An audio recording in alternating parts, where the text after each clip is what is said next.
तो महाभारत में आज हम बात कर रहे हैं चुनावों की भी, चुनाव की तैयारियों की भी। गठबंधन टूट रहे हैं, नए नेता जुड़ रहे हैं, वहीं दूसरी ओर प्रधानमंत्री नरेंद्र मोदी अपनी बातों पे अमल हैं और बार बार एक ही बात कह रहे हैं कि मोदी जो गारंटी दी है मोदी ने वो पूरी होगी, क्योंकि मोदी की गारंटी पूरी होने की गारंटी है। मेहमान हमारे साथ जुड़ रहे हैं, परिचय करा दूं आपका। राकेश त्रिपाठी, प्रवक्ता भारतीय जनता पार्टी के लखनऊ से मेरे साथ जुड़ रहे हैं। विनीत गोयनका है, राजनीतिक विश्लेषक, मेरे साथ जुड़ रहे हैं।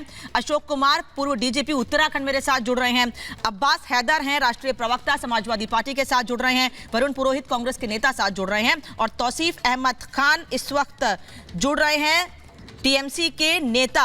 तो सबसे पहला सवाल राकेश जी से लूंगी। राकेश जी, आप लोग तो पूरी तैयारियों में जुटे हुए हैं, वहीं पश्चिम बंगाल में ममता बनर्जी ने कांग्रेस को बड़ा झटका दे दिया है। 42 की 42 सीटों पर मैदान में अपने उम्मीदवार उतार दिए हैं और लगातार जो संकेत दे रही थी वो संकेत आज पूरे भी हो गए। मुझे लगता है कम से कम अब तो राहुल गांधी को मान ही लेना चाहिए कि इंडिया अलायंस पूरी तरह से खंड खंड होकर के बिखर गया है। देखिए, इंडिया अलायंस को लेकर के भारतीय जनता पार्टी हमेशा से ये कहती रही है कि ये केवल फोटो अपॉर्चुनिटी है, केवल मीडिया में सुर्खियां बटोर सकते हैं, ब्रेकिंग न्यूज चलवा सकते हैं कि हमने एक बड़ा गठबंधन बना लिया है। जमीनी स्तर पर यह गठबंधन कहीं दिखाई नहीं पड़ेगा और एक एक करके गठबंधन की गांठें खुलती हुई दिखाई दी। जब नीतीश कुमार जी जो इस गठबंधन के संयोजक थे वो सबसे पहले बाहर निकल करके आ गए, यूपी से आरएलडी निकल करके बाहर आ गई और जगह जगह से गठबंधन टूटने की खबरें आ रही है। और उसी कड़ी में आज टीएमसी ने यह बड़ा झटका उनको दे दिया है, अपनी सीटें घोषित कर दी है। नहीं, अधीर रंजन चौधरी कह रहे हैं कि भारतीय जनता पार्टी के दबाव में वो ऐसा कर रही हैं, बचाने के लिए वो आप लोगों को वॉकओवर देना चाहती हैं भारतीय जनता पार्टी के प्रत्याशियों को, इसीलिए वो उन्होंने अपना कोई गठबंधन नहीं किया और हमको कोई सीटें नहीं दी वहां पर। देखिए, अपना घर संभालना चाहिए, अपनी पार्टी संभालनी चाहिए। हर बात का दोषारोपण भारतीय जनता पार्टी पर रखेंगे। अरे सच ये है कि मध्य प्रदेश में इनके इतने बड़े नेता सुरेश पचौरी क्यों छोड़ करके चले गए, इस बारे में विचार नहीं कर रहे हैं।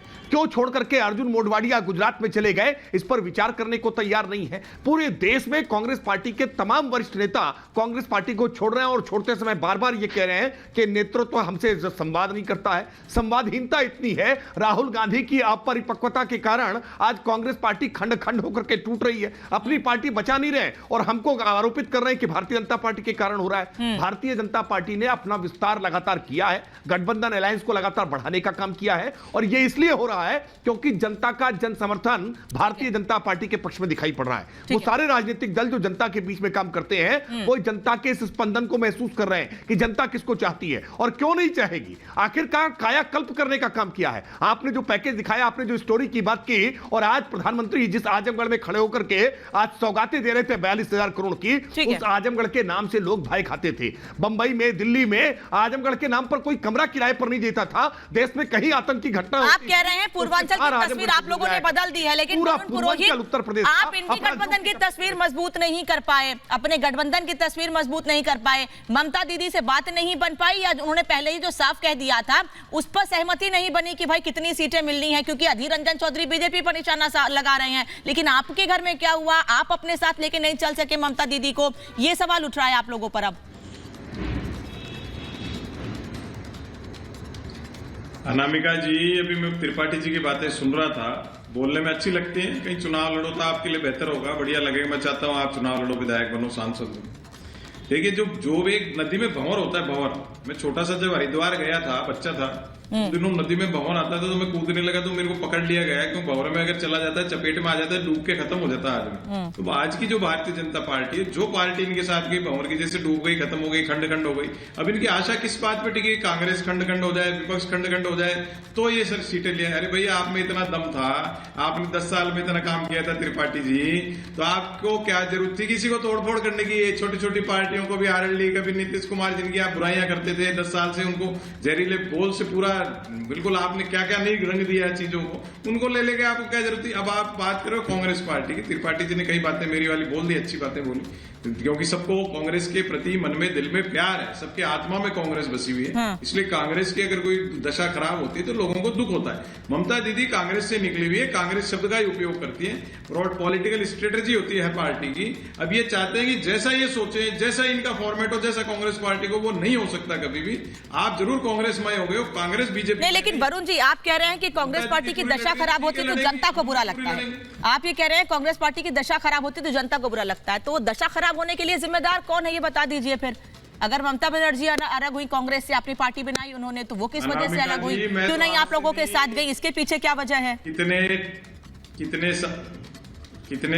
कितने समय से कह रहा हूं, सेंट्रल सिस्टम को दुरुस्त करने की आवश्यकता है। सेंट्रल सिस्टम दुरुस्त हो गया तो ये भारतीय जनता पार्टी जो आज की है, पार्टी में तो डिफरेंस है नहीं। इनका तो विस्तारवादी नीति क्या है, दूसरी पार्टी को लिया हो, प्योरिटी खत्म कर दो अपनी पार्टी की। पहले अटल जी अडवाणी जी युग तक था, संघ पृष्ठभूमि देके बिगड़ आगे नहीं बढ़ाते थे। आज ये तो सबको ध्वस्त कर रहे हैं। क्यों? क्योंकि सत्ता का लोभ है, सत्ता चाहिए, क्योंकि निजीकरण करना है। दूसरी पार्टी आ जाएगी तो इनके जो आप अभी दिखा रहे थे माफिया राज, घोटाले खुलेंगे, नोटबंदी से लगे। महेश शाह का तो पता ही नहीं कहाँ गायब हो गया, मोरबी में पुल गिर रहे। अभी आप गुजरात, अब यूपी की बात करते हो, बुलडोजर बाबा कहाँ है? बलिया से लेके कानपुर से लेके कितनी घटनाएं हो रही है। मध्य प्रदेश तो महिलाएं गायब होने में नंबर 1 है, उस पर नहीं बोलते हो आप। तो ये देखिए, जनता देख रही है, जनता उकता चुकी है, मुक्ति चाहती है, इनसे ऑल्टरनेट चाहती है। अब ऑल्टरनेट आप जो कह रहे हो कि गठबंधन, जो विपक्षी गठबंधन है वो दे पाता है कि नहीं, वो आपको पिक्चर क्लियर होगी 15-20 दिन में, जब टिकटों की लिस्ट आ जाएगी उसके बाद पता लगेगा। वही तो चैलेंज है। देखिएगा, मैं आपको फिर विनीत जी, यही तो चैलेंज है कि जिस कुनबे को मजबूत होने के लिए तमाम जगहों पर मीटिंगें हुई, बैठकें हुई, बातचीत हुई, ममता बनर्जी भी वहां शामिल हुई, वो मजबूत होने की बजाय टूटता जा रहा है। अब कहां पर सीटों की बात कर रहे हैं? महाराष्ट्र में, जहां पर पहले ही उद्धव ठाकरे ने अपनी पार्टी के कुछ लोगों का नाम ऐलान कर दिया, संजय निरुपम नाराज हैं। अनामिका जी, आपको राम राम, सभी को पैनलिस्ट को राम राम, दर्शकों को भी राम राम। ममता जी के बारे में तो सभी को पता था कि मतलब ही ममता है। वो तब तक इंडिया अलायंस के अंदर थी जब तक उनका खुद का स्वार्थ उसमें साध्य हो रहा था। जैसे उनको लगा कि उनका स्वार्थ साध्य नहीं हो रहा है, उन्होंने अपने आप के रास्ता पकड़ लिया, कांग्रेस और राहुल जी को छोड़ दिया।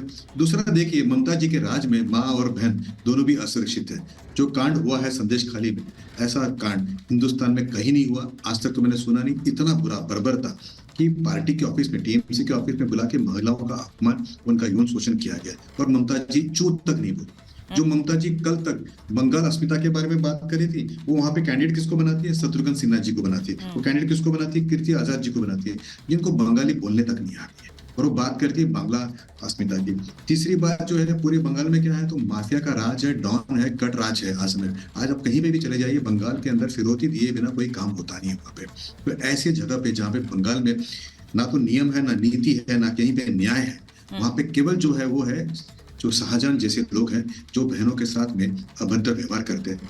वहां पर वो अकेली चली गई है। मेरे लिए अच्छा है, क्योंकि ना वहां पे मुझे लगता है कि टीएमसी इस पर बुरी तरह से हारेगी, और जो अच्छी लोग हैं वहाँ के, एनडीए में जो कैंडिडेट्स आएंगे वो वहाँ पे जीतेंगे। तो इसलिए सामान्य आदमी को, जो वहाँ का जो आम नागरिक है, उसको बड़ा अच्छा लग रहा है कि ममता जी ने अकेला रास्ता पकड़ा, लेकिन साथ में जो है उनको एक सलाह भी देना चाहिए कि उन्होंने बहनों की चित्कार पुकार सुननी चाहिए। जो संदेश खाली में हुआ वो बड़ा शर्मनाक है, उसके बारे में कुछ ना कुछ तो प्रतिक्रिया उन्होंने देनी चाहिए।